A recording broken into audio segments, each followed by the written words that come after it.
पहला क्वेश्चन क्या बोल रहा है, निम्नलिखित में से कौन सा सहअभाज्य संख्याओं का युग्म है। तो बच्चों को पहले नोट करने वाली बात क्या है कि भैया सहअभाज्य युग्म क्या होता है।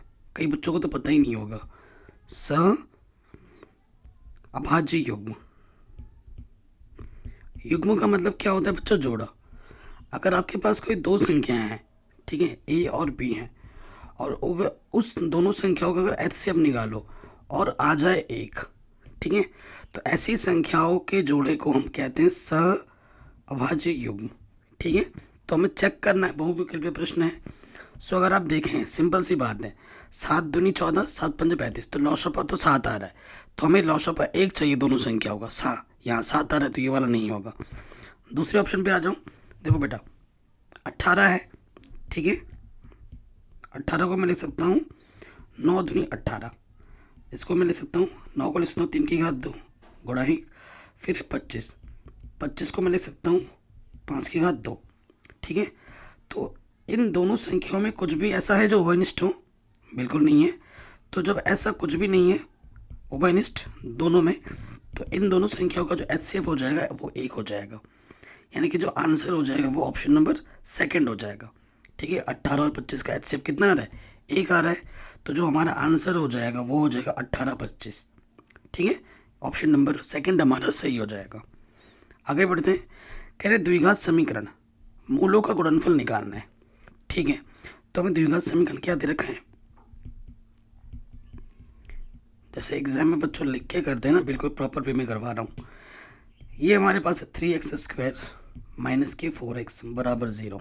ठीक है ना, यहाँ पर देखो बेटा ए के स्थान पर कितना है 3, बी के स्थान पर है -4, अचर पद है नहीं तो 0। हमें निकालना है क्या, गुणनफल। मान लेते हैं गुणन जो मूल है हमारे अल्फा और बीटा, तो शून्य का गुणनफल का सूत्र क्या होता है, सी बट्टा ए। सी हमारे पास 0 है, ए हमारे पास 3 है, 0 के बट्टे कुछ भी हो आंसर आ जाएगा 0। तो जो हमारा ऑप्शन नंबर पहला है वो सही हो जाएगा। पहले क्वेश्चन में आ जाते हैं, क्या बोल रहा है, समरूप त्रिभुजों की विशेषता होती है। जब बच्चों जब दो त्रिभुज समरूप होते, जैसे एक त्रिभुज ये है, ठीक है, और दूसरा त्रिभुज आपका ये है, अगर ये दो त्रिभुज आपस में समरूप है, ठीक है, तो समरूप क्या होता है, जब संगत कोण बराबर हो।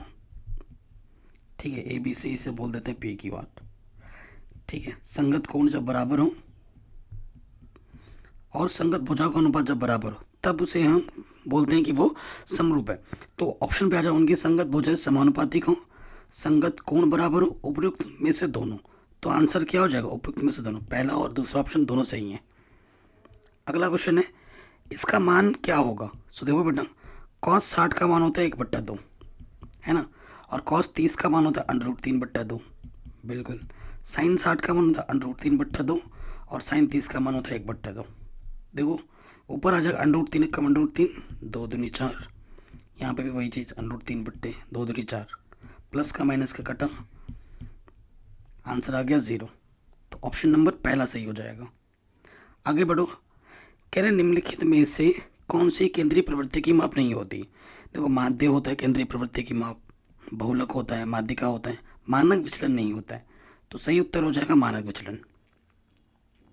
अगला है, दो बिंदुओं के निर्देशांक ये हैं, इन बिंदुओं से बने रेखा के मध्य बिंदु के निर्देशांक क्या होंगे। सो देखो बेटा, आपके पास दो बिंदु हैं, एक बिंदु ये मान लो ए और ये बी है, ठीक है, मध्य बिंदु मान लेते हैं पी, जिसके निर्देशांक है XY। ठीक है, तो ये x1 ये y1 होता है, ये x2 y2, XY निकालना है। मध्य बिंदु का सूत्र क्या होता है, x1 + x2 बट्टे में 2, y1 + y2 बट्टे में 2। x1 का मान 8, x2 का मान 0, y1 का मान 0, y2 का मान -8। ठीक है, तो -8/2 -8/2, काटोगे 2 चौके 8, 2 चौके 8, तो आंसर आ जाएगा -4, -4, ऑप्शन नंबर तीसरा। ठीक है, अगले क्वेश्चन में कह रहा है कि सबको सभी खंड में हल करने। पहला पार्ट कह रहे द्विघात समीकरण का विविक्तकार ज्ञात कीजिए, फिर मूलों की प्रकृति ज्ञात कीजिए। ठीक है, एग्जाम में जैसे करना वैसे ही करवा रहा हूँ। तो द्विघात समीकरण सबसे पहले हमें दिया है द्विघात समीकरण।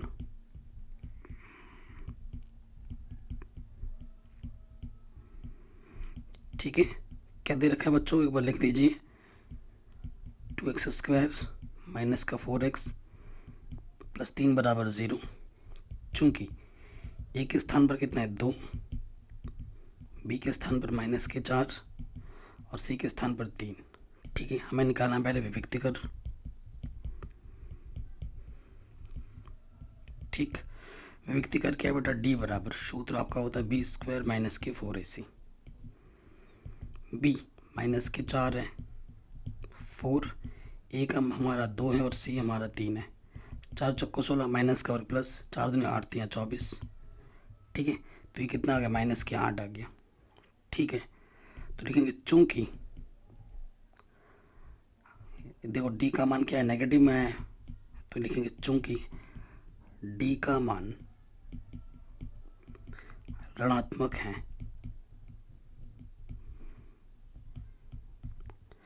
इसलिए कोई भी वास्तविक मूल नहीं होगा, कोई भी वास्तविक मूल नहीं होगा। बाकी इसकी और दो कंडीशन होती है, अगर डी का मान 0 आता है तो वास्तविक मूल होता है और दोनों मूल समान होते हैं। अगर डी का मान प्लस में आता है तो भी वास्तविक मूल होता है और दोनों मूल भिन्न भिन्न होते हैं। ठीक, अगले प्रश्न में आ जाऊँ। कह रहे अगर 15 cot a 8 के बराबर हो तो साइन sec a का मान क्या होगा। ठीक है, सो देखो बच्चों दिया है हमें, क्या दे रखा है बच्चों, 15 cot a। ठीक है, 8 दे रखा है, 8 15 गुणे में है, इधर के बट्टे में आ जाएगा। ठीक है, आप जानते हो ये वाला ट्रिक आप जानते हो, लाला आम लाया कच्चा कच्चा आम, यहाँ से साइन, यहाँ से कॉस, यहाँ से टेन, नीचे से कॉसेक सेक कॉट। हमें कॉट दे रखा है तो ये हमारा आधार है।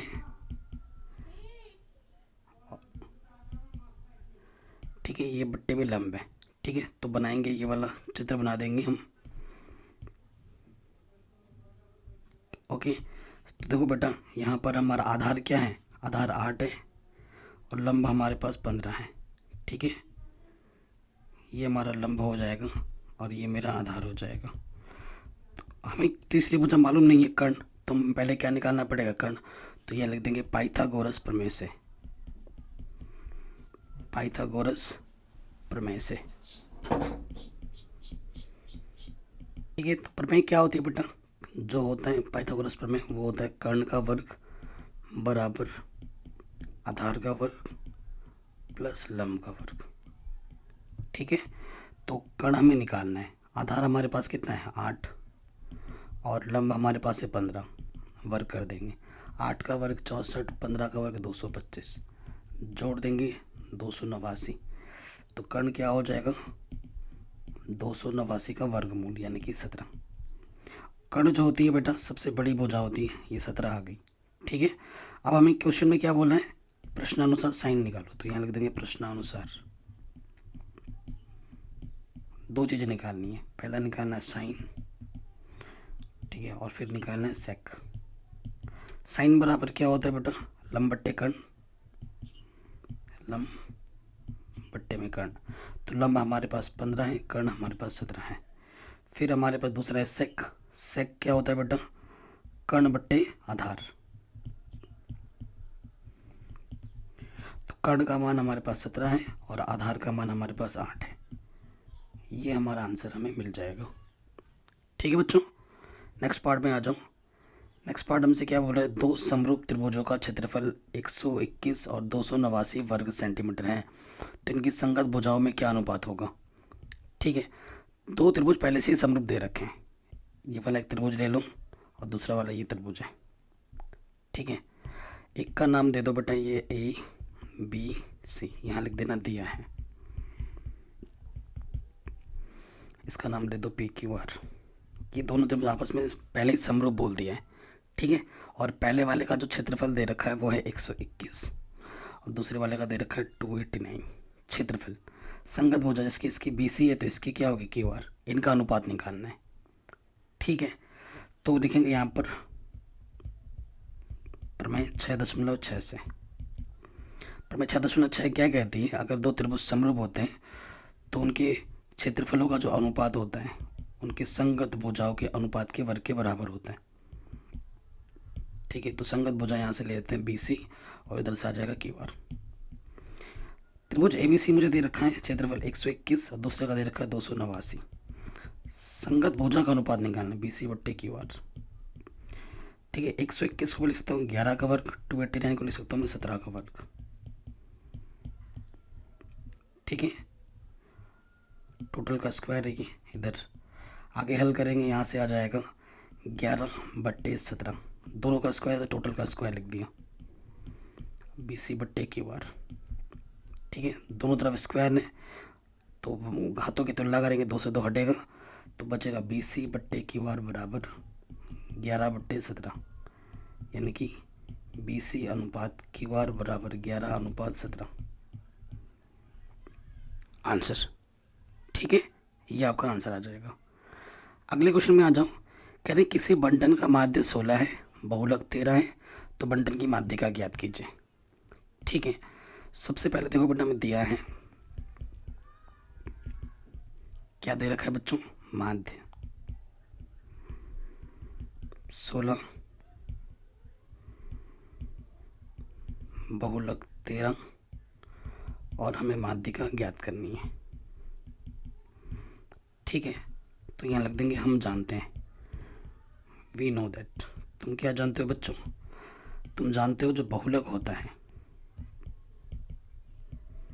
वो होता है 3 माध्यिका माइनस के 2 माध्य।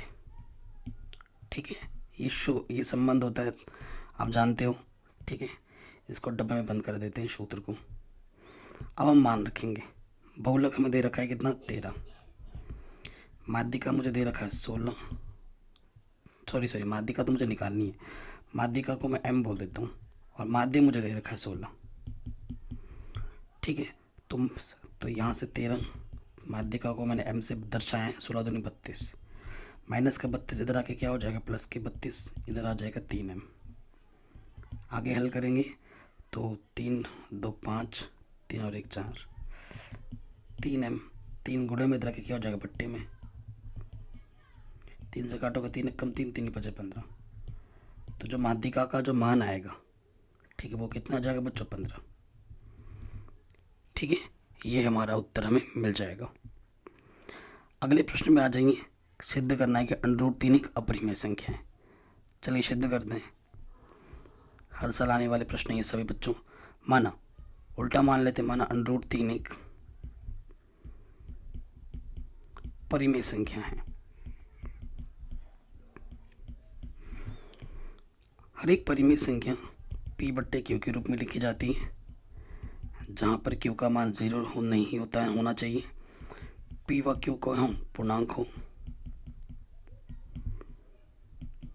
तथा P और Q का जो HCF होना चाहिए वो कितना होना चाहिए बच्चों, 1 होना चाहिए। ये परिमेय संख्या की प्रॉपर्टी होती है। अगर ये चीज़ मना करेगा तो वो संख्या परिमेय संख्या कभी भी नहीं हो सकती। ठीक है, ये बेसिक चीज़ें हैं। अब देखो बेटा, इसके बट्टे में 1 नहीं है तो 1 लिख दिया। अब 3 से गुणा करेंगे, P 1 कम P, √3 को Q से गुणा करेंगे, √3Q, तो ये जाएगा P बराबर √3Q। अब क्या करना है, दोनों तरफ वर्क करना है, क्योंकि हमारा टारगेट ये है कि इसको अपरिमेय सिद्ध करना है, तो किसी भी एक प्रॉपर्टी को मना करके दिखाना है। तो इधर हो जाएगा P², √3 का वर्ग हो जाएगा 3 और इधर हो जाएगा Q²। ठीक है, यहाँ पर गुणज कितना है, 3 है। ठीक है, तो लिखेंगे चूंकि P² 3 से विभाजित है। ठीक है, P² किससे विभाजित है, 3 से, इसीलिए P भी 3 से विभाजित होगा, इसलिए P भी 3 से विभाजित होगा। ठीक है, ये आपने लिख दिया। नेक्स्ट स्टेप में आ जाओ, फिर से यहाँ पर नेक्स्ट स्टेप में लिखना है, माना P बराबर √3 को सिद्ध करना है ना, तो यहाँ लिख देंगे 3 8। जो संख्या दी होती है ना वही संख्या मानना होता है। फिर आपको वर्क करना है दोनों तरफ, वर्क करने पर दोनों तरफ दोनों तरफ वर्ग जब करोगे तो इधर हो जाएगा पी स्क्वायर, इधर हो जाएगा 3 का वर्ग 9 आर स्क्वायर। ठीक है, कोई दिक्कत नहीं है। अब यहाँ पे देखो बेटा, पी स्क्वायर का ना मान रखना पड़ेगा। पी स्क्वायर का मान हमारे पास क्या है, यहाँ रख देंगे पी स्क्वायर बराबर हमारे पास 3 क्यू स्क्वायर है, वो मान यहाँ रख देंगे। तो यहाँ हो जाएगा 3 क्यू स्क्वायर 9 आर स्क्वायर। 3 से काटोगे 3 3 9, तो क्यू स्क्वायर जो हो जाएगा वो हो जाएगा 3 आर स्क्वायर के बराबर। ठीक है, कोई दिक्कत तो नहीं है यहाँ तक। ये बेटा रट लो, ये स्टेप तो लिखना ही पड़ेगा, ठीक है ना। अगर एक भी मिस्टेक करोगे तो नंबर नहीं मिलेंगे। देखो इसका गुणज क्या है, 3 है, तो वही लिखना है। चूंकि क्यू स्क्वायर 3 से विभाजित है, इसलिए क्यू भी 3 से विभाजित होगा। ठीक है, अब आप देखो बच्चा, पी भी 3 से कट रहा है, क्यू भी 3 से कट रहा है, तो वही चीज़ हम यहाँ लिखेंगे। ठीक है, चूंकि पी व क्यू दोनों 3 से विभाजित हैं, है ना, इसलिए जो HCF होगा बेटा पी और क्यू का वो 3 होगा, क्योंकि दोनों ही 3 से कट रहे हैं। मुझे 1 चाहिए था, 3 के बराबर तो बिल्कुल नहीं आ रहा है ये, मुझे 1 मिल रहा है ना, 3 चाहिए था, सॉरी 1 चाहिए था, आ 3 रहा है, तो यानी कि इस कंडीशन को ये मना कर रहा है, तो मैं क्या लिख दूंगा, अतः यह हमारे अवधारणा के विपरीत है, हमारे अवधारणा के विपरीत है।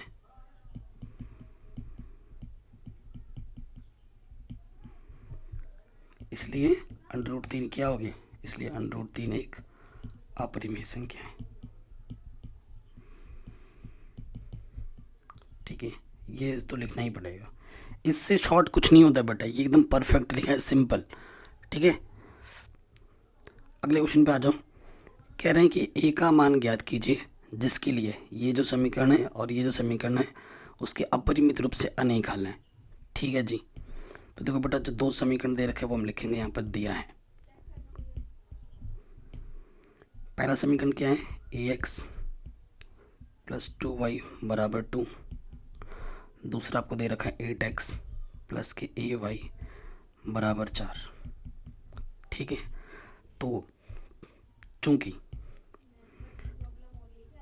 a1 हमारे पास क्या है, a है, b1 हमारे पास 2 है, c1 हमारे पास प्लस का 2 इधर आके माइनस का 2 हो जाएगा, a2 हमारे पास 8 है, b2 हमारे पास a है y का गुणज, और प्लस का 4 इधर आके माइनस का हो जाएगा। ठीक है, तो यहाँ पर लिख देंगे प्रश्नानुसार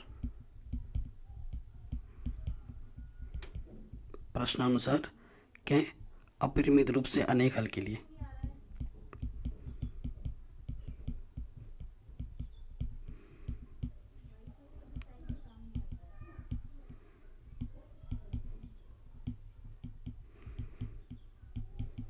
अपरिमित रूप से अनेक हल के लिए कंडीशन क्या होता है कि a1/a2 b1/b2 c1/c2 तीनों बराबर होते हैं।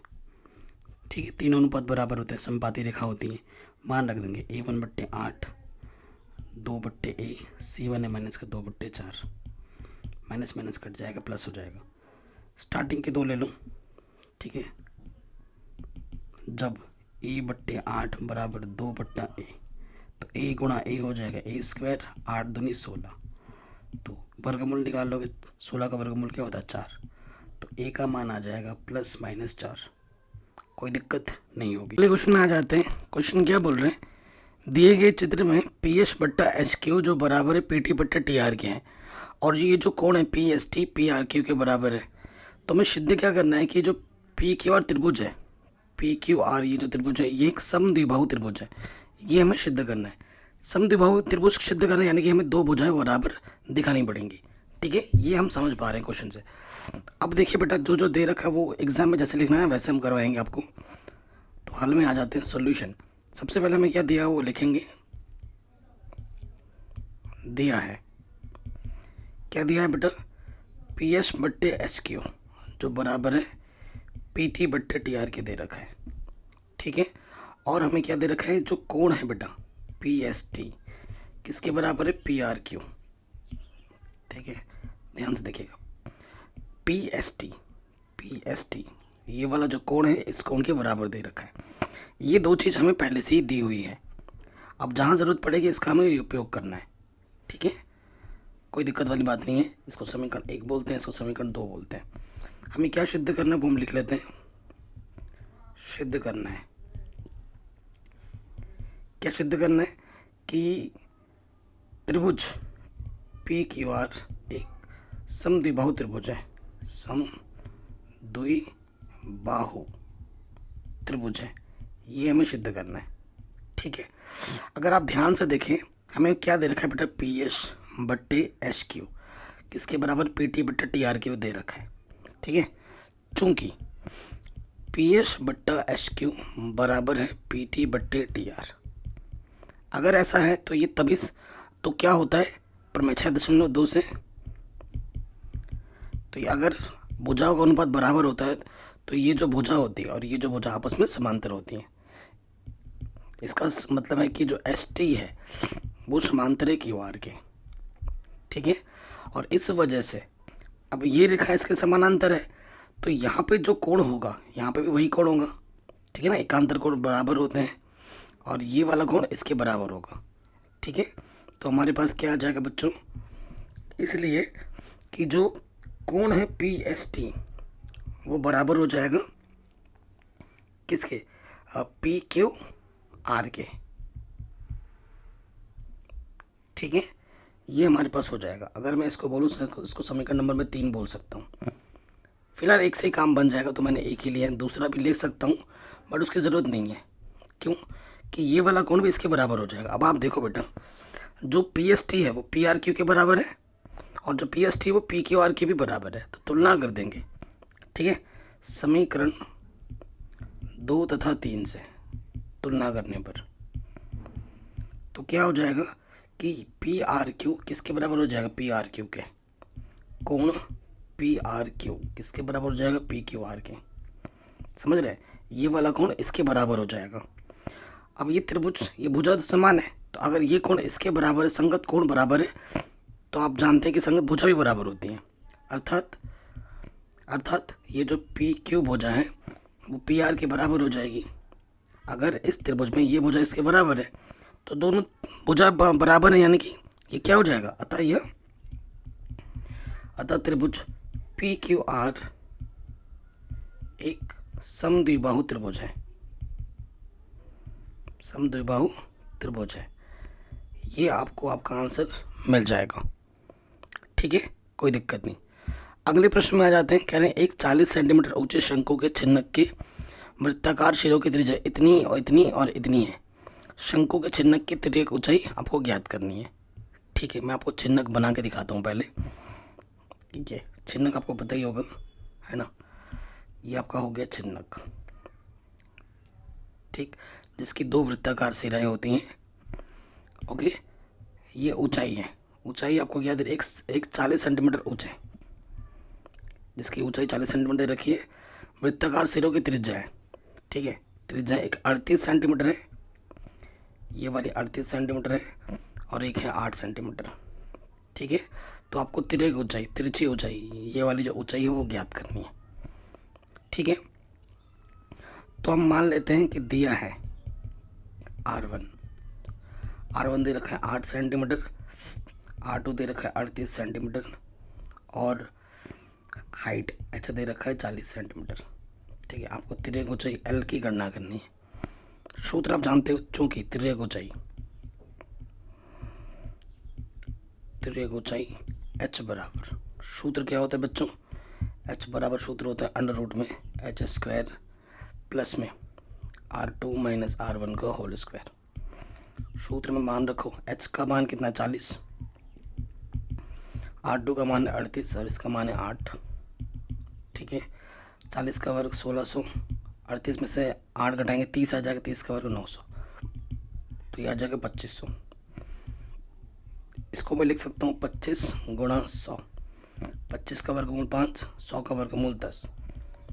तो तिर्यक ऊंचाई जो एल होगी वो कितनी आ जाएगी, 50 सेंटीमीटर आ जाएगी। ठीक है, सो तिरछी ऊंचाई कितनी होगी बच्चों, 50 सेंटीमीटर।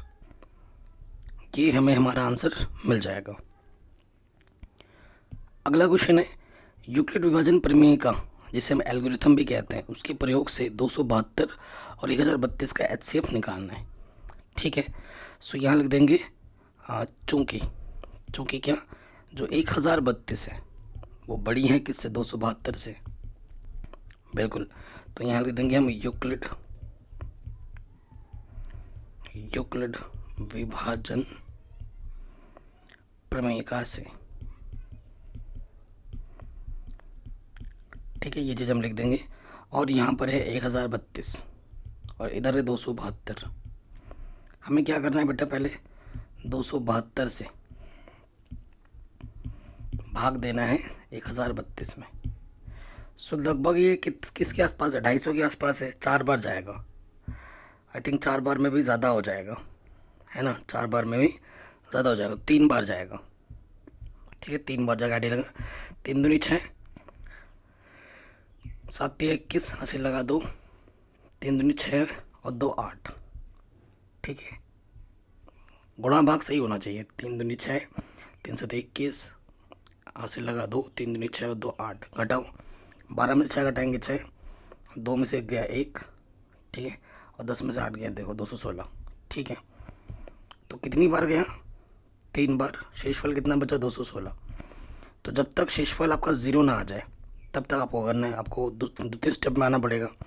272 अब इधर जाएगा और 216 इधर आ जाएगा। 216 से भाग देना 272 में, एक बार जाएगा, 216 एक कम 216, वही 6 आ जाएगा, 6 में से गया 5। ठीक है ना, 56 बचेगा। कितनी बार गया, 1, 56 आ गया। नेक्स्ट स्टेप में आएंगे, जब तक 0 ना आएंगे शेषफल तब तक करना होता है। 216 इधर आ गया, इधर आ गया 56।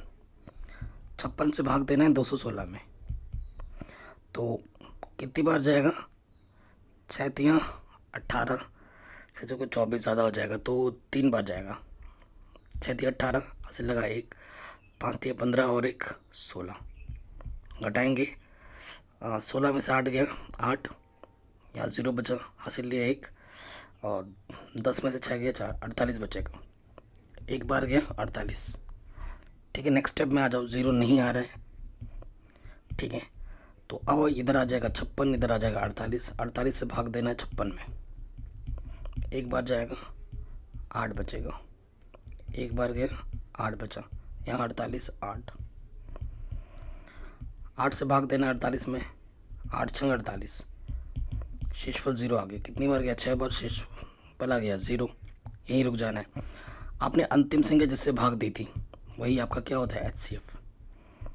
ठीक है बच्चों, तो आपका जो उत्तर आ जाएगा वो आ जाएगा 8। आपने ये किस विधि से निकाला है, यूक्लिड विभाजन एल्गोरिथम से निकालना है। अगले प्रश्न में आ जाइए, कह रहे हैं एक त्रिभुज ABC की भुजा BC पर एक बिंदु D इस प्रकार है कि जो ADC है वो BAC के कोण बराबर है। तो हमें ये सिद्ध करना है, बहुत इंपॉर्टेंट क्वेश्चन है। हमारे पास एक त्रिभुज बनाना है ABC, बनाते हैं पहले। ये एक त्रिभुज बनाया है, ठीक है, ABC नाम दो इसका, ये A, ये B, ये C। कह रहे हैं BC पर बिंदु D इस प्रकार है कि ADC, ठीक है, एक बिंदु D इस प्रकार है कि यहाँ कहीं मान लेते हैं कि AD, क्या बोला गया क्वेश्चन में, ADC। तो कोण जो आपका ADC, ये वाला जो कोण है वो किसके बराबर है, BAC के बराबर है। BAC इस कोण के बराबर है। ठीक है, ये क्वेश्चन में दे रखा ऑलरेडी। ठीक है, तो क्वेश्चन में आ जाओ, यहाँ लिखेंगे दिया है करके। दिया है, क्या दे रखा है बेटा, कि जो कोण ADC है और जो कोण BAC है वो बराबर है। ठीक है, ये बराबर दे रखा है और हमें सिद्ध क्या करना है, शानदार क्वेश्चन है। हमें सिद्ध करना है CA² किसके बराबर है, CB इंटू CD। ठीक है, ये हमें क्या करना है बेटा, सिद्ध करना है। ओके, अब आप देखो बच्चों, CA² 2 बार है। CA यहाँ पे मिलेगा, इस छोटे वाले त्रिभुज में मिलेगा, और इस बड़े वाले त्रिभुज में भी CA मिलेगा आपको। और फिर क्या है बेटा, आपका CB है, बड़े वाले में CB आता है और CD इसमें आता है, यानी कि इस छोटे त्रिभुज को इस बड़े वाले त्रिभुज के समरूप दिखाएंगे। और फिर कौन सा कॉन्सेप्ट लगाएंगे कि अगर दो त्रिभुज समरूप होते हैं तो उनके संगत भुजा का अनुपात बराबर होता है, उसका कॉन्सेप्ट से क्वेश्चन हो जाएगा। तो पहले समरूप दिखाना पड़ेगा, तो लिखेंगे त्रिभुज ADC व त्रिभुज BAC में, इन दोनों त्रिभुजों को हम क्या दिखाएंगे, पहले समरूप दिखाएंगे। पहली चीज़ तो बेटा क्वेश्चन में ही दे रखा है इन दोनों त्रिभुजों में कि ये वाला कोण इस वाले कोण के बराबर है, ठीक है। ADC यानी कि कोण जो BAC है और जो कोण जो ADC है वो बराबर है, ये हम नहीं बोल रहे, क्वेश्चन में दिया है, ठीक है। एक कोण बराबर दे रखा है और एक कोण देखो, तुम छोटा बड़ा वाला त्रिभुज लोगे तब भी C आएगा, छोटा वाला त्रिभुज लोगे तब भी C आएगा। तो जो कोण C है और वो जो कोण C है वो आपस में बराबर है, क्योंकि ये उभयनिष्ठ कोण है। अगर किसी दो त्रिभुज में से दो संगत कोण बराबर दिखा दिया ना, तो तीसरा ऑटोमेटिकली बराबर हो जाते हैं। तो हम क्या लिखेंगे, अतः एंगल क्राइटेरिया से त्रिभुज ADC समरूप है त्रिभुज BAC के, ठीक है, ओके। अब जब दो त्रिभुज आपस में समरूप है, ठीक है, जब दो त्रिभुज आपस में समरूप है तो यहाँ से हो जाएगा CD बट्टे आ जाएगा AC, और यहाँ आ जाएगा AC इसका बट्टे में आ जाएगा CB, ठीक है। तिरछे गुणा कर देंगे, AC गुणा AC स्क्वायर, और यहाँ से आ जाएगा CB गुणा CD। Hence proved. यही आपको सिद्ध करना था, ठीक है। अगले क्वेश्चन पे आ जाते हैं। कह रहे हैं 5 सेंटीमीटर लंबी रेखाखंड खींचिए, इसे 2:3 में विभाजित कीजिए, दोनों भागों को मापिए, ठीक है बेटा। तो ये क्वेश्चन नंबर एक्सरसाइज जो 11.1 है ना, प्रश्नावली NCERT का क्वेश्चन नंबर 1 की तरह है। आपको पहले क्या करना है, एक 5 सेंटीमीटर रेखा खींचनी है लंबी, ठीक है, उसका नाम दे दो AB। फिर आपको क्या करना है, A से, ठीक है बेटा, A से एक न्यून कोण बनाती हुई रेखा खींच देनी है। खींचा आपने, उसे 2:3 बोला है, ठीक है, 2:3 बोला है, तो 2 और 3 को जोड़ देंगे तो 5, ठीक है, 5 आ जाएंगे, इसे 5 टुकड़ों में बांट लो समान, 2 3 4, ठीक है, और ये हो गया 5 सपोज करो। वो तो आप करोगे आपको पता ही लग जाएगा, ओके, ठीक है। फिर हम क्या करते हैं, इसके आखिरी बिंदु को इससे मिला देते हैं और इनका नाम भी लिख देते हैं हम ना, A1 A2 A3 A4 और ये A5। हमें दूसरे पर चाहिए 2 अनुपात चाहिए, यहाँ पे चाहिए, और 3 अनुपात चाहिए। हम क्या करते हैं, यहाँ से एक चाप खींचेंगे, उसी चाप को बिना हिला डुला 2 पे रख कर यहाँ से भी खींच देंगे। फिर इन दोनों के बीच की दूरी ले लेंगे चाप की, और उस पॉइंट को हम यहाँ रख के एक चाप काटेंगे। पता ही आपको, चाप काटोगे इसको और इसको मिलाते हुए क्या खींच दोगे, रेखा खींच दोगे ऐसे। तो ये वाली जो रेखा होगी और ये वाली जो रेखा होगी वो आपस में समांतर होगी, और ये आपका ऑटोमेटिकली 2:3 में व्यक्त हो जाएगा, ठीक है। इस बिंदु का नाम C दे देना, और फिर इसको AC को और CB को माप के लिख देना। यही आपको करना था। अगला क्वेश्चन है, cot थीटा का मान 7/8 है, तो इसका मान कितना होगा। बहुत ही आसान क्वेश्चन है।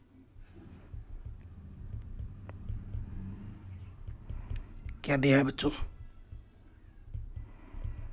cot थीटा बराबर 7/8 है, इसलिए किसका मान हमें ज्ञात करना है, 1 + sin थीटा गुणा 1 - sin थीटा,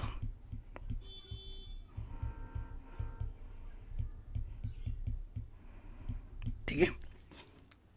इसका मान हमें ज्ञात करना है।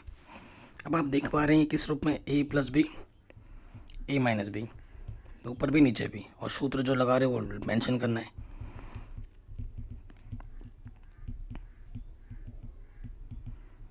ये सूत्र होता है, लगा दो, A का स्क्वायर - B का स्क्वायर, ऊपर भी नीचे भी, ठीक है। 1 का स्क्वायर 1, ये हो गया sin स्क्वायर थीटा, नीचे हो गया 1 - cos स्क्वायर थीटा। सूत्र आप जानते हो बच्चों कि 1 - sin स्क्वायर थीटा क्या होता है, कॉस स्क्वायर, और 1 माइनस कॉस क्या होता है? 1 माइनस कॉस स्क्वायर थीटा होता है साइन स्क्वायर थीटा के। इसकी जगह पे मान रख दो। तो आगे मान रखते हैं, ये हो जाएगा कॉस स्क्वायर थीटा, ये हो जाएगा साइन स्क्वायर थीटा, दोनों में स्क्वायर है। तो मैं इसे लिख सकता हूँ कॉस बट्टे साइन का टोटल का स्क्वायर।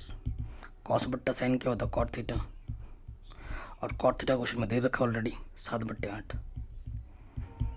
ठीक है, 7/8 रख दिया मान। 7 का और 7×7 = 8 × 8 = 64। तो आंसर आ जाएगा 49/64। कोई दिक्कत, कोई परेशानी नहीं होनी चाहिए।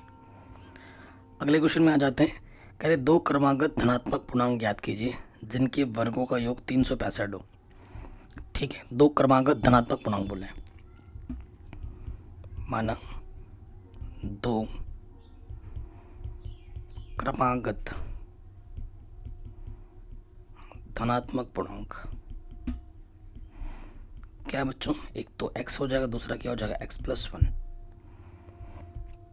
प्रश्नानुसार क्या बोला गया है कि दोनों धनात्मक पूर्णांकों के वर्गों का योग करके अगर जोड़ देते हैं तो वो 365 के बराबर होता है। ठीक है, यहाँ क्या लग जाएगा? a + b का होल स्क्वायर लगाइए, a का स्क्वायर b का स्क्वायर 2ab। ठीक है, सूत्र लगा दे, x² 2x², ये प्लस का 2x, 1 का स्क्वायर 1 प्लस का 365 इधर के माइनस का हो जाएगा। ठीक है, हल करते थोड़ा और, एक घटा देंगे तो माइनस के 364। ठीक है, फिर क्या करते, दोनों तरफ ना पूरे समीकरण में 2 से भाग देते थे दोनों तरफ। तो ये हो जाएगा x², 2 से कटा, 2 × 1 = 2, 2 × 1 = 2, 2 × 8 = 16, 2 × 2 = 4। ठीक है, ये हमें क्या मिल गया बच्चों? ये हमें मिल गया द्विघात समीकरण। अब इसको हल करना है। ठीक है, इसका गुणज कुछ नहीं तो 1 है, इसका 182। ऐसे 2 संख्या लो जिनका गुणा करे तो 182 और घटाए तो 1। तो 2 संख्या होती है बेटा 14 और 13। 14 में से 13 घटाओगे तो 1 आएगा, और 14 और 13 को गुणा करोगे तो 182 आएगा।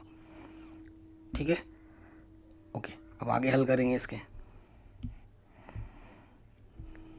आगे हल करेंगे। तो देखो बेटा, यहाँ मान रखेंगे ना, x² 14x घटाना है 13x माइनस के 182। तो यहाँ से एक जोड़ा बन रहा है और यहाँ से एक जोड़ा। पहले जोड़े से x ओबनिस्ट, x² से x बाहर निकला तो x बचेगा, x बाहर आ गया 14 बचेगा, माइनस चिन्ह दिख रहा है, 13 बाहर आएगा, 13 बाहर आया तो x बचा, बाहर माइनस है तो अंदर चिन्ह बदल गया, प्लस हो जाएगा माइनस का। 13 × 1 = 13, 13 × 4 = 52। ये चीज़ और ये चीज़ सेम आ रही है, यानी कि आपने बिल्कुल सही किया है। गुणनखंड बनाएगा और जो ओबनिस्ट निकाला है उसको दूसरे वाले ब्रैकेट में लिख दो चिन्ह सहित। ठीक है, ठीक है। अब इनको देखो बच्चों, यदि x + 14 = 0 तो प्लस का 14 इधर आके माइनस का 14 हो जाएगा। ये मान नहीं होगा क्योंकि क्वेश्चन में बोला धनात्मक पूर्णांक, ये माइनस में आ रहा है तो ये अमान्य हो जाएगा। और यदि x - 13 = 0 तो x बराबर आ जाएगा 13। ये हमारा आंसर है। अतः संख्याएं क्या हो जाएंगी? संख्याएं हो जाएंगी, x थी और दूसरी x+1 थी, यानी कि 13, 13 में एक जोड़ दोगे 14। तो दोनों क्रमागत संख्या कितनी है? 13 और 14 है। ये आपका आंसर आ जाएगा। अगला क्वेश्चन है, बिंदु -4, बिंदु इसको और इसको जोड़ने वाले रेखाखंड को किस अनुपात में विभाजित करते हैं? ठीक है, मैं आपको चित्र बना के दिखाता हूँ। ये आपका एक रेखाखंड है, ये A है, ये B है, एक निर्देशांक है।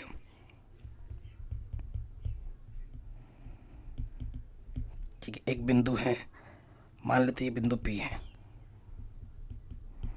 ठीक है, और मान लेते हैं कि इसको m1:m2 में विभक्त करती है। यहाँ से लेकर यहाँ तक m1,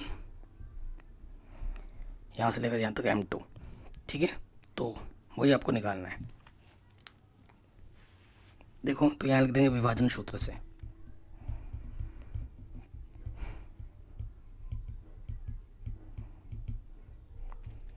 ठीक है, विभाजन सूत्र से लिखेंगे तो सूत्र चाहे x का लगाओ या y का, दोनों का मान पता है, तो y का लगा देता हूँ मैं, m1 y2 m2 y1 बट्टे में होता है m1 प्लस m2। ठीक है, सो बेटा ये होता है आपका x1, ये आपका y1, ये आपका x2, ये आपका y2, ये x और ये y होता है। ठीक है, मान रखेंगे, y का मान अच्छा है, m1 का मान पता नहीं, y2 का मान है -8, m2 पता नहीं, y1 का मान है 10 बट्टे में m1 प्लस m2। 6 के बट्टे में कुछ नहीं, देख ले लो, ये -8 m1 प्लस के 10 m2 बट्टे में m1 प्लस m2। ठीक है, आगे हल करेंगे, तिरछे गुणा करोगे तो ये हो जाएगा 6m1 प्लस के 6m2, है ना, इसकी गुणा इसके साथ होगी, इसकी गुणा इसके साथ। एक को किसी भी संख्या से गुणा करो वही रहते हैं। देखो बेटा, -8 m1 इधर के प्लस के 8 m1 हो जाएगा, और 6m2 प्लस के इधर के माइनस का हो जाएगा। 8 और 6 14, 10 में से 6 घटाएंगे 4m2,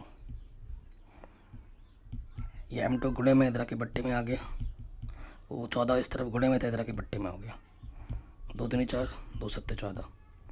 बट्टे का मतलब ही होता है अनुपात, आंसर आ जाएगा 2:7। ठीक है, आंसर कितना आ गया बच्चों, 2:7। तो ये आपका आंसर आ जाएगा, कोई दिक्कत कोई परेशानी नहीं होनी चाहिए। अगला क्वेश्चन है, कह रहे त्रिज्या 4.2 सेंटीमीटर वाले धातु के गोलों को पिघलाकर त्रिज्या 6 सेंटीमीटर वाले एक बेलन के रूप में ढाला जाता है, तो बेलन की ऊंचाई ज्ञात करनी है आपको। देखो बच्चों, आपके पास एक गोला है, ठीक है, मैं आपको गोला बना कर दिखाता हूँ। ये आपका गोला है, ठीक है, इस गोले को ना किस रूप में ढाला जाता है, बेलन के रूप में। बेलन भी बना के दिखाते हैं भाई, ठीक है, ये बेलन है,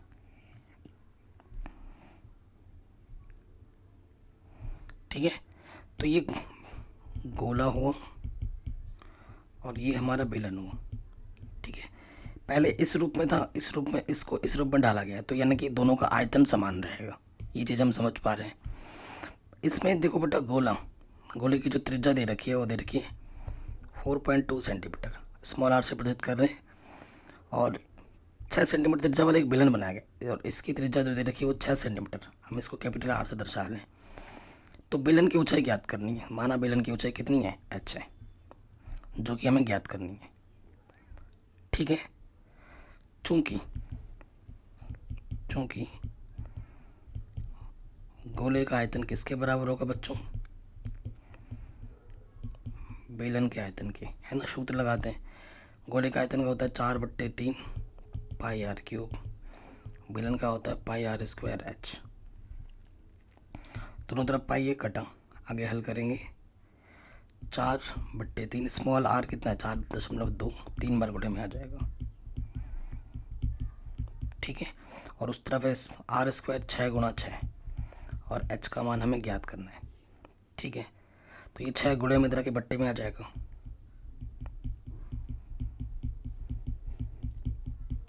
ठीक है, इधर क्या आ जाएगा बट्टे में। तो काटो, 2 दूनी 4, 2 3 6, 2 3 6, 3 से काटो, 3 1 3, 3 चौके 12, 3 1 3, 3 चौके 12, 3 1 3, 3 चौके 12। तो h का मान आ जा रहा है 1.4 गुणा 1.4 गुणा 1.4, 14 गुणा 14, 196.2 स्थान के बाद, ठीक है बच्चों।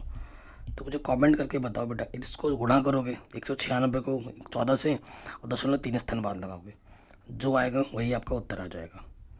तो बच्चों कमेंट करके बताओ कि कितना आ रहा है, देखते हैं किसका आंसर सही आता है। अगला क्वेश्चन दे रखा है हमें, कह रहे निम्नलिखित 35 नगरों की साक्षरता दर प्रतिशत में दर्शाती है, माध्य साक्षरता दर ज्ञात करनी है आपको। आपको इसका क्या निकालना है बच्चों, माध्य निकालना है, कोई दिक्कत नहीं है। सो देखो बेटा, माध्य निकाल देंगे, तो यहाँ टेबल बना लेते हैं।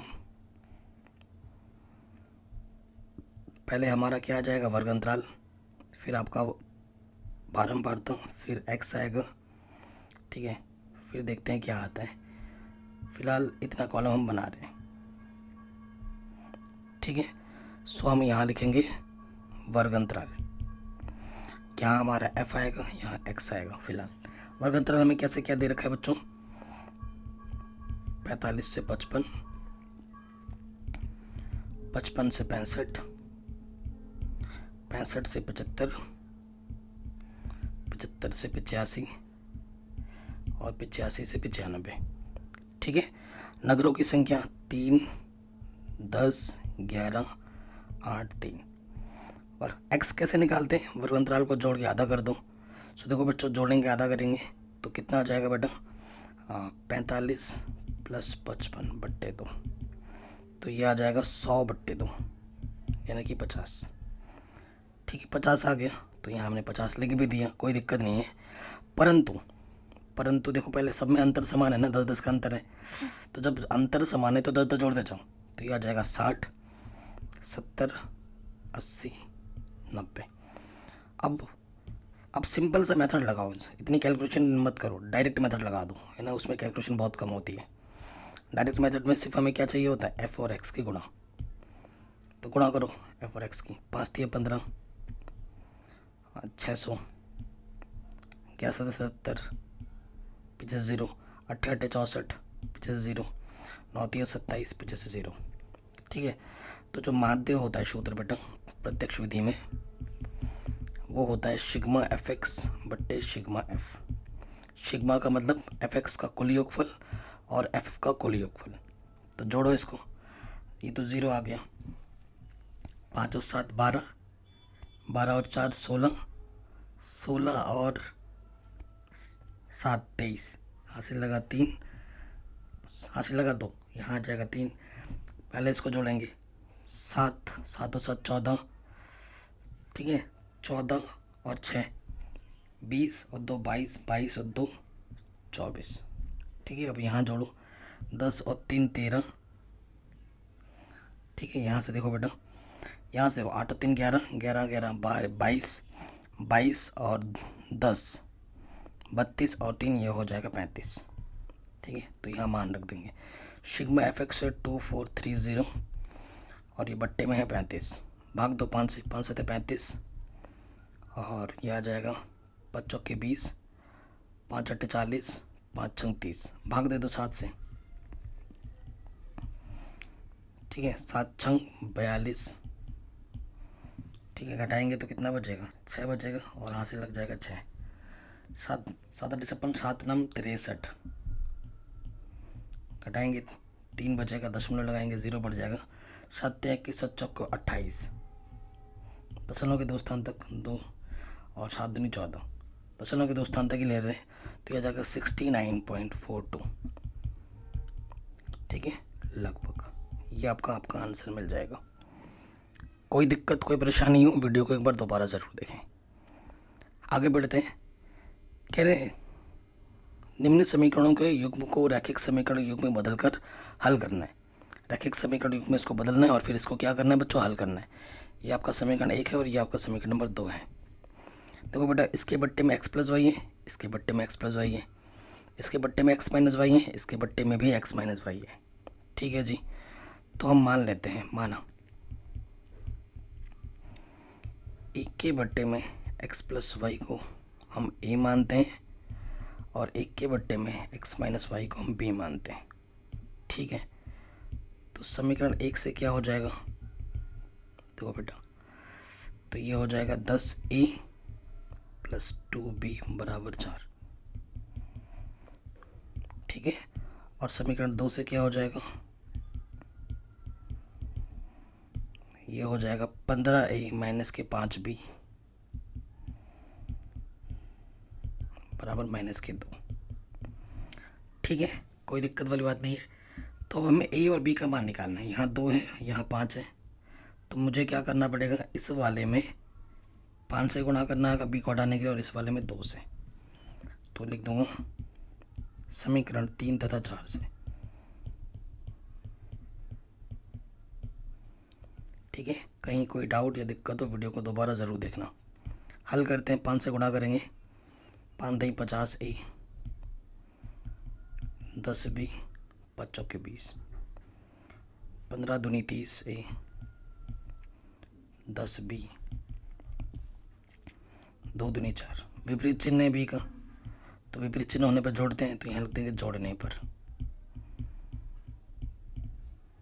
बटा 50 और 30 80 ए, 20 में से 4 घटाएंगे 16 आ जाएगा। 80 गुणे में बट्टे में 16 एक कम 16, 16 बन जाए 80। ए का मान आ गया 1/5। ए का मान उठाओ और समीकरण ए तीसरे में रखो, चौथे में रखो, आपकी मर्जी है। ए का मान समीकरण 3 में रखने पर, ठीक है, 3 में रख देते हैं।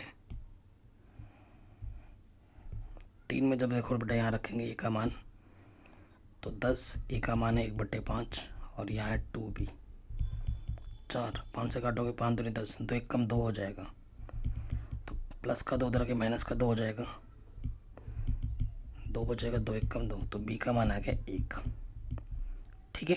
अब ए और बी के मान आपको यहाँ पर रखने पड़ेंगे, चूँकि 1/x + y बराबर हमारा ए था, तो ए का मान रखिए 1 के बट्टे में x + y, ए का मान कितना है 1/5, तिरछे गुना करोगे x + y एक कम x + y, 5 एकम 5, ये हमारा समीकरण ए हो गया।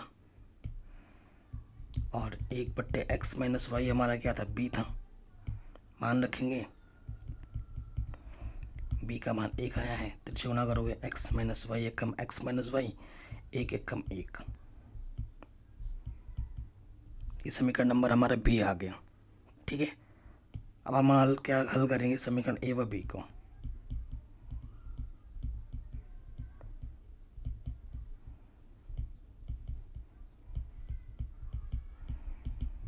कीजिए हल, तो यहाँ से आ जाएगा x,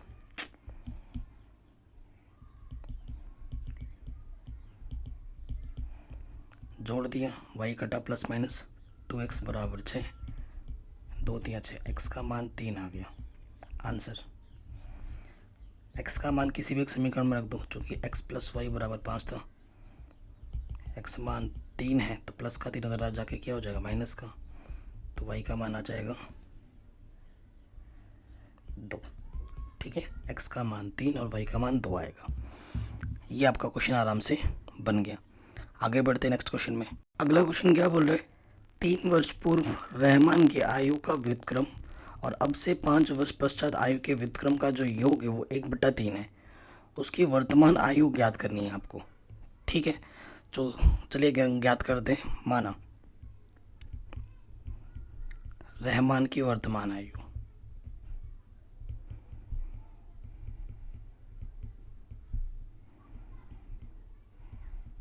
कितनी है, x वर्ष है, ये हमने मानी है, ठीक है।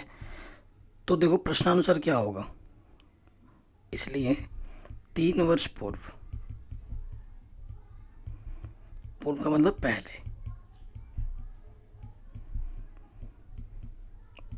कितनी होगी, घटा देंगे 3 वर्ष, x - 3 वर्ष। उसी प्रकार 5 वर्ष पश्चात, पश्चात का मतलब बाद में,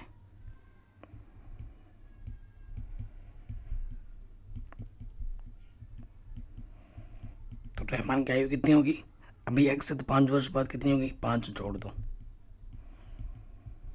ठीक है। अब लिखेंगे यहाँ पे प्रश्नानुसार। प्रश्न में ये बोला गया 3 वर्ष पूर्व और 5 वर्ष बाद जो आयु होती है उसका व्युत्क्रम करके जब हम जोड़ते हैं ना, तो वो कितना आता है, 1 के बट्टे में x - 3 प्लस 1 के बट्टे में वहाँ x + 5 है ना। जब इनको जोड़ देते हैं तो कितना आ जाता है, 1/3 आ जाता है, ये बोला गया है। अब बच्चों ये बहुत ही शानदार क्वेश्चन, इसे बहुत बार रिपीट करके पूछा जाता है। अब क्या करना है, इस तरफ हमें ले लेना है नीचे से लॉस ऑफ, सिंपल गुणा कर दीजिए, इसकी गुणा इसके साथ होगी और इसकी गुणा इसके साथ, ठीक है। x + 5 एक कम x + 5, x - 3 एक कम x - 3, यहाँ बट्टे में आ गया 1/3। ऊपर से देखो बेटा x और x कितना आ जाएगा, 2x, 5 में से 3 घटाओगे 2, नीचे गुणा कर दोगे x², 5 में से 3 घटाओगे 2x और 5 दिया 15, ठीक है। अब आपको क्या करना है बच्चों, तिरछे गुणा करनी है, गुणा करते हैं तिरछी, तो ये हो जाएगा x square plus 2x minus 15 एक कम 15, और यहाँ हो जाएगा 6x 3 दूनी 6, सॉरी। अब क्या है बेटा, जो दाईं तरफ उसको बाईं तरफ लाओ, प्लस का 6 इधर के माइनस का हो जाएगा, ठीक है। अब 2 में से 4 घटाएंगे तो माइनस का 4x 15 और 6 21, तो ये एक द्विघात समीकरण बन गया। अब इसको हल करना है, ठीक है। इसका गुणज कुछ नहीं तो 1 है, ओके। तो क्या है बेटा, दोनों संख्याओं को गुणा करो 1 और 21, तो ऐसी दो संख्या लेनी जिनको गुणा करने पे 21 आए और घटाने पे 4, 7 3 21, 7 में से 3 घटाओगे 4 बचेगा, तो 7 और 3 था ना, 7 में से 3 घटाना है, ठीक। और जब भी बाहर माइनस का चिन्ह हो तो ब्रैकेट लगा के मान को रखा करो, तो गड़बड़ कभी नहीं होगा, माइनस माइनस हो जाएगा प्लस,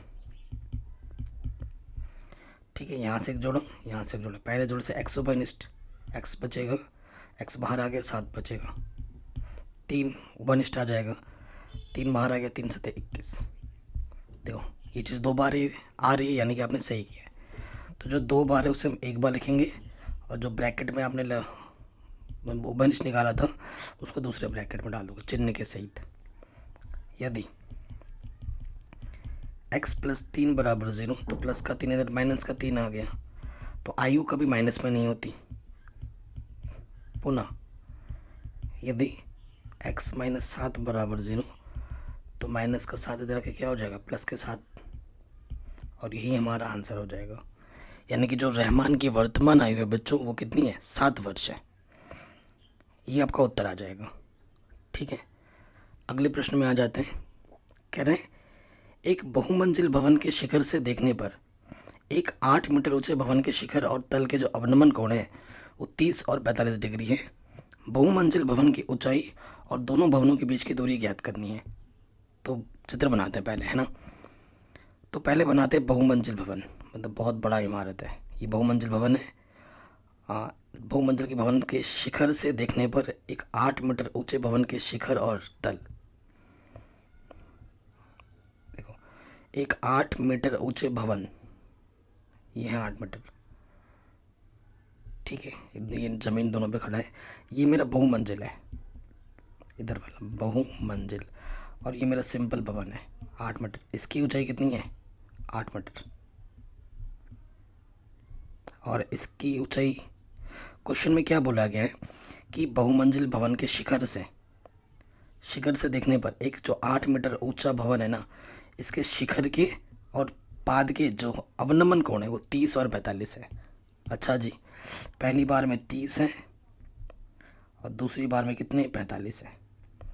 तो बनाने के लिए इस भुजा के समांतर मुझे एक रेखा खींचनी पड़ेगी, यहाँ से खींच दिया। तो पहला जो कोण है वो कितना है, 30 है, ठीक है। और दूसरा जो कोण है वो 45 है, 45 आप यहाँ ले लीजिए, क्योंकि अवनमन के करस्पॉन्डिंग उन्नयन बन जाता है ना, सीधा संबंध होता है। तो यहाँ पर 30 बनेगा और यहाँ पर 45, ठीक है। अब आपको पता है बेटा, अगर ये 8 है तो ये भी 8 ही होगा, ठीक है। तो यहाँ से लेकर यहाँ तक की दूरी कितनी है, 8, और जो दोनों के बीच की दूरी है वो मैंने x मान ली। दोनों भवनों के बीच की दूरी कितनी मान ली मैंने, x मान ली। ये माना वगैरह लिख लोगे आप अपनी भाषा में, ठीक है। अगर ये x है तो बेटा ये भी x ही होगा, इसमें कोई दिक्कत वाली बात नहीं है। और बहुमंजिल भवन की ऊंचाई ये टोटल होगी, इतनी तो 8 मुझे पता चल गई, बस इतनी मुझे और निकालनी है, ठीक है। तो इस ऊंचाई को मैं क्या मान लेता हूँ, h। तो माना कि ये जो ऊंचाई है इतनी सी ऊंचाई को मैंने h माना,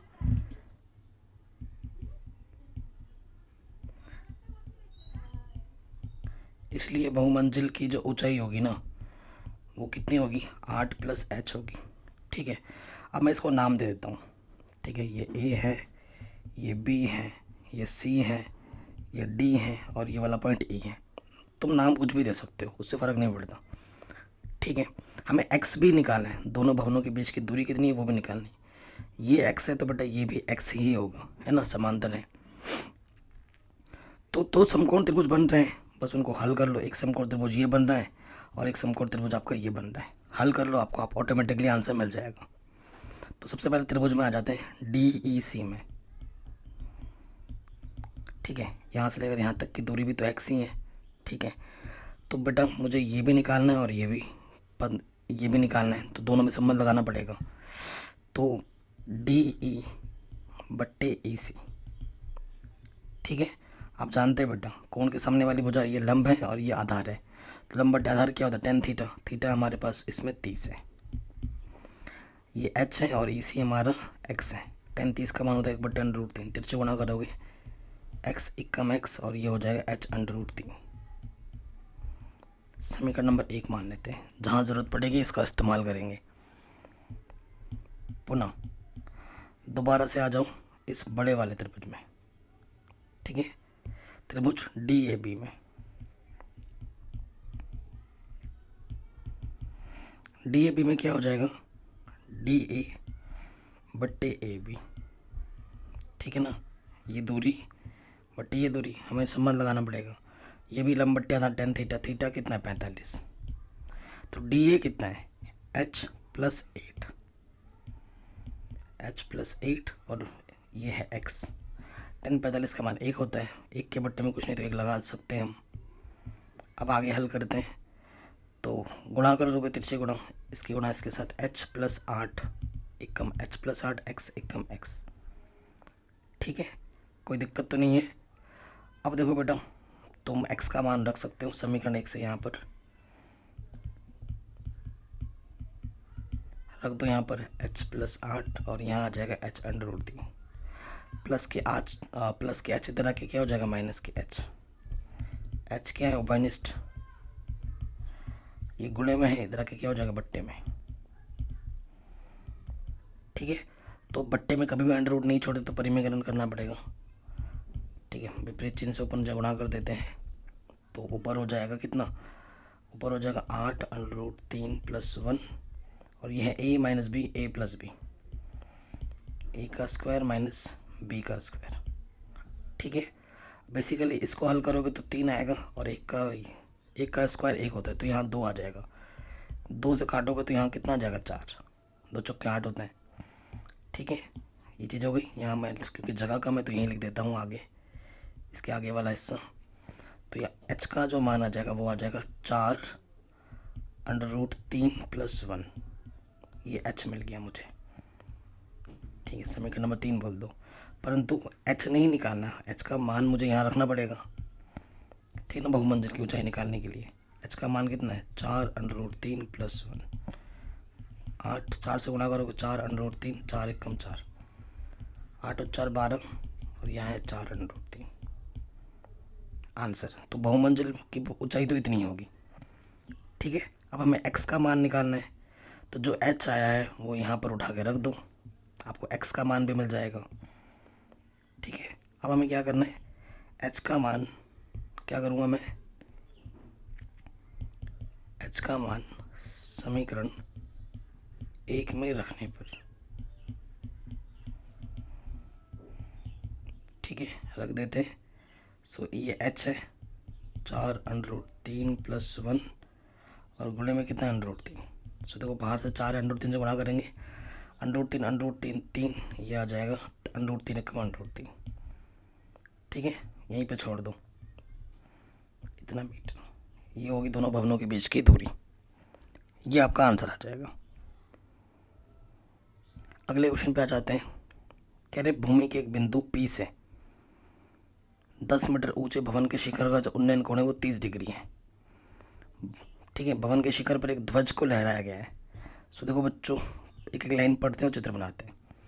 ये भूमि है, ठीक है, और भूमि के ऊपर एक क्या है 10 मीटर ऊंचा भूमि के एक बिंदु P से, ये बिंदु हम ले लेते हैं P, ठीक है। कह रहे हैं 10 मीटर ऊंचे भवन, ये जो भवन है बेटा ये इसकी ऊंचाई कितनी है 10 मीटर है, ठीक है। 10 मीटर ऊंचे भवन के शिखर का जो उन्नयन कोण है वो 30 डिग्री है। यहाँ से अगर यहाँ तक हम देखते हैं तो जो उन्नयन कोण बनता है वो 30 डिग्री बनता है, ठीक है। कह रहे हैं भवन के शिखर पर एक ध्वज को लहराया गया है, ये भवन है, इसके शिखर पर एक ध्वज को लहराया जाता है, ठीक है, ये ध्वज लहरा रहा है, ठीक है। P से ध्वज के शिखर का जो उन्नयन कोण है ना, इसी पॉइंट P से ध्वज के शिखर का जो उन्नयन कोण है वो कितना है 45 डिग्री। यहाँ से लेकर यहाँ तक कितना है 45 है। तो हमसे बोला ध्वज दंड की लंबाई ज्ञात कीजिए। ये जो ध्वज दंड है ना, इसकी लंबाई ज्ञात करनी है। ठीक है, मान लेते हैं कि ये जो ध्वज दंड की लंबाई है यहाँ से लेकर यहाँ तक वो कितनी है h है, जो कि आपको ज्ञात करनी है।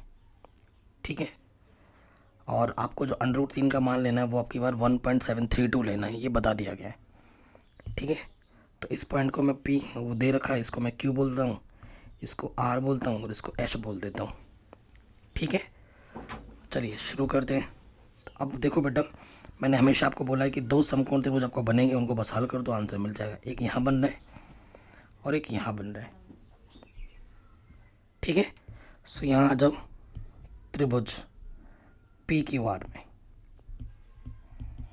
देखो, जब छोटा वाला त्रिभुज लोगे और बड़ा वाला त्रिभुज, ये भुजा दोनों में आएगी तो इसको लेना ही पड़ेगा। ये पता है, ये पता है और इसमें संबंध लगा देना है। तो ये आपका आ जाएगा QR बट्टे PQ। कोण के सामने वाली भुजा लंब और ये होती है आधार। तो लंब बट्टे आधार क्या होता है, tan थीटा। थीटा कितना है 30 छोटे वाले में। तो QR हमारा 10 है, PQ हमारे पास, PQ को x मान लेते हैं और tan 30 का मान 1/√3। x एक कम x 10√3 हो जाएगा x का मान।